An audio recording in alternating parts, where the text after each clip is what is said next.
So my name is Aoileann. I'm the Erasmus Plus Programme Manager for Higher Education in Ireland, and I work in the National Agency for Higher Education, which is based in the International Programme section of the HEA. So I'm delighted to be here with you all. I previously actually worked in the National Library of Ireland on the Seamus Heaney exhibition, so it's lovely to see so much library staff collaborating and availing of the benefits of Erasmus as well. So today I'm going to talk to you just a bit more about the wider Erasmus programme and some of the opportunities available, as Peter said, particularly through the new generation of Erasmus from 2021 to 2027. So the 2021 to 2027 Erasmus programme is a very ambitious initiative.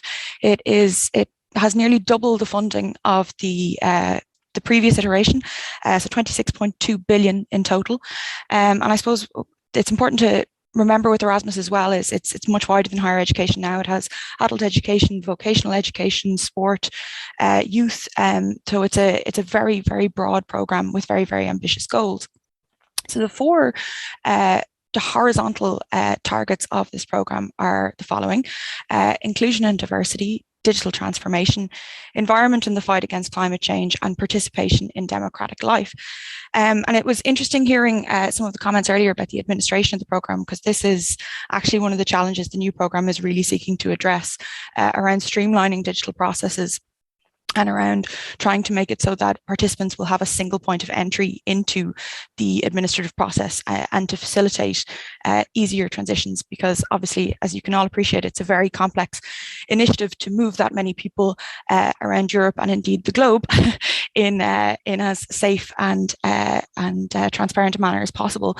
And particularly on the digital front, this is an area where the new programme is really seeking to address those challenges.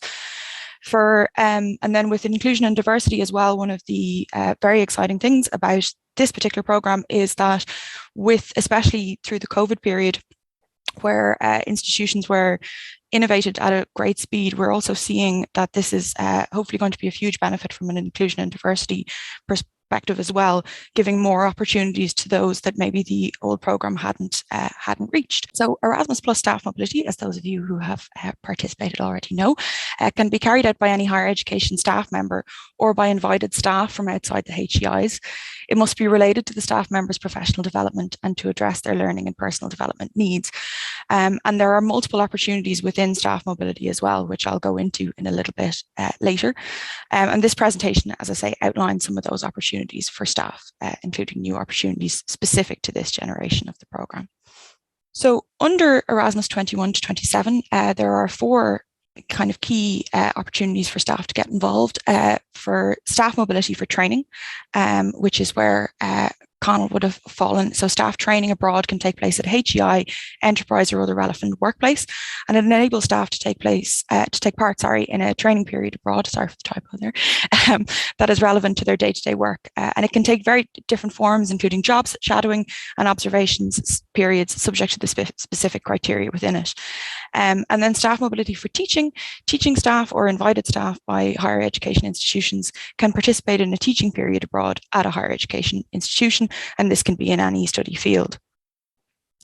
And then, as I mentioned earlier, the blended mobility option as well, you can also combine teaching and training activities.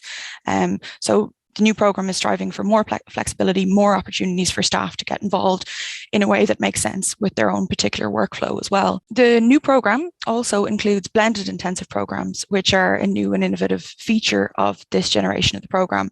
And blended intensive programmes seek to address specific societal challenges, so be they the sustainable development goals, and to do this in a kind of a new and innovative way that is kind of on top of the existing offerings in HEIs as well, and to do this in a kind of transnational, very collaborative way. Just to give you an overview of the key actions of Erasmus that we would deal with. So, and I'll go into these in more detail, but these are Erasmus Plus Key Action 131, 171 and Key Action 2.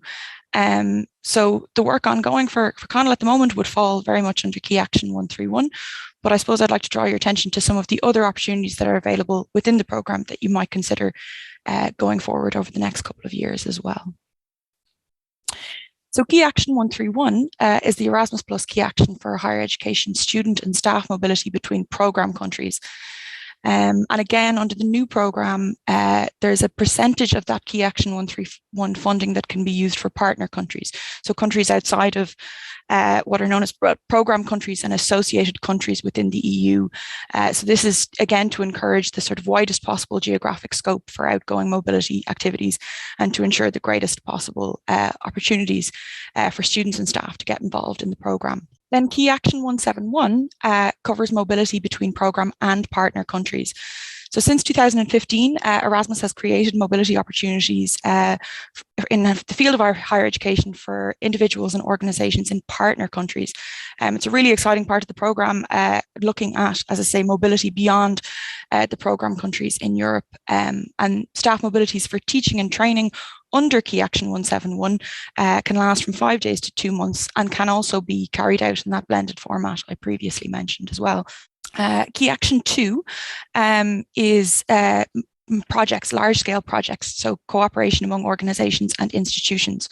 So projects funded under Key Action 2 are expected to contribute significantly to the priorities of the programme and to bring positive and long-lasting effects on the participating organisations and their participants. So Key Action 2 would include strategic partnerships for innovation. There was a particular call under Key Action 2 in response to COVID in relation to digital education readiness.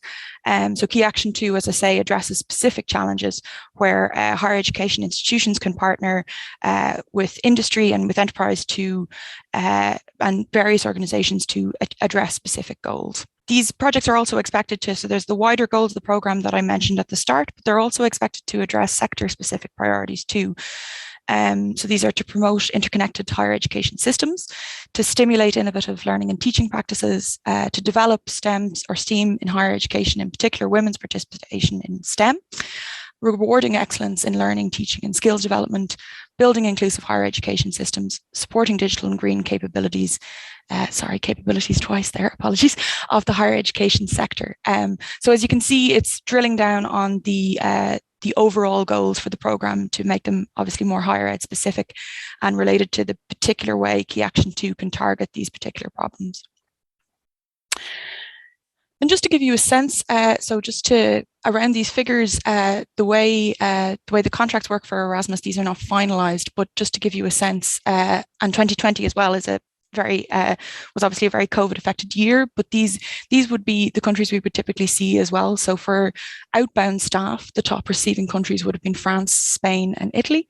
And then for inbound staff, the top sending countries would be Spain, France and Germany. And then for Key Action 107, again, this would have been a very heavily COVID affected year, but you can still see some of the diversity of locations there. So receiving countries, our staff would have gone out to India, Georgia, Rwanda, Bangladesh, Bosnia and Herzegovina, Kazakhstan and Belarus. And then on the inbound side, they would come from Tanzania, Mozambique, Rwanda, Bosnia and Herzegovina, Russia and Israel. And Key Action 107, as I say, has opportunities globally for staff to take part, so those would have been the ones under the 2020 Key Action. So that's just, I suppose, just a flavour of the opportunities under the new programme, and just the, I suppose, to give a sense of the scope of those opportunities that are available.